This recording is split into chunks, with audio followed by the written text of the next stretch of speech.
Dans cette vidéo, nous allons voir les méthodes pour trouver la valeur de la constante de temps tau pour un circuit de charge ou de décharge d'un condensateur.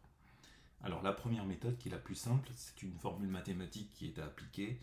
On sait que tau est égal à R fois C. Donc vous avez tau, la constante de temps en secondes, la résistance en ohms et la capacité en farad. Donc on peut appliquer cette méthode aussi bien pour la charge que pour la décharge. La formule est exactement la même.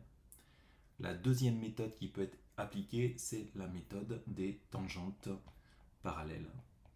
Pas des tangentes parallèles, pardon, la tangente à l'origine. Les tangentes parallèles, c'est pour les dosages, les titrages par pH métrie. Donc la tangente à l'origine. Alors si je trace la tangente à l'origine pour la charge d'un condensateur, je vais me retrouver avec cette droite. Je vais prendre le point d'intersection entre l'asymptote horizontale, l'équation UC égale E, et donc le point d'intersection entre la tangente et l'asymptote, ce point, et je vais aller chercher l'abscisse de ce point au niveau de l'axe horizontal de temps.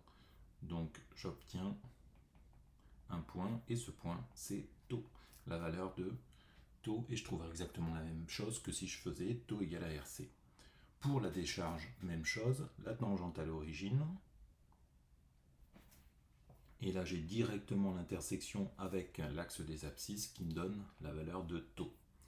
Ensuite, je peux utiliser une troisième méthode qui est aussi une méthode graphique. Donc c'est la méthode des 63% pour la charge et la méthode des 37% pour la décharge. Donc je vais prendre 63% de la plus grande valeur, 63% de E, et pour la charge, et je vais prendre 37% de E pour la décharge.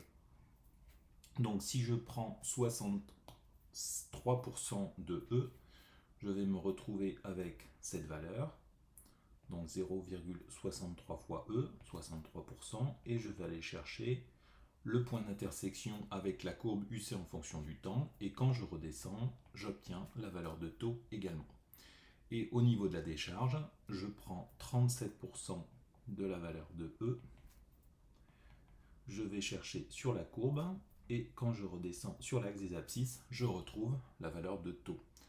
Donc vous avez trois méthodes pour trouver la constante de temps, une méthode mathématique et deux méthodes qui sont des méthodes graphiques. Et évidemment, la méthode la plus précise peut-être, c'est la méthode 3, puisque la tangente à l'origine, c'est pas forcément évident de la placer, puisque vous devez couper la courbe UC en fonction du temps uniquement au point t égale à 0, et quelquefois, on peut avoir un petit peu de jeu quand on fait ces tracés.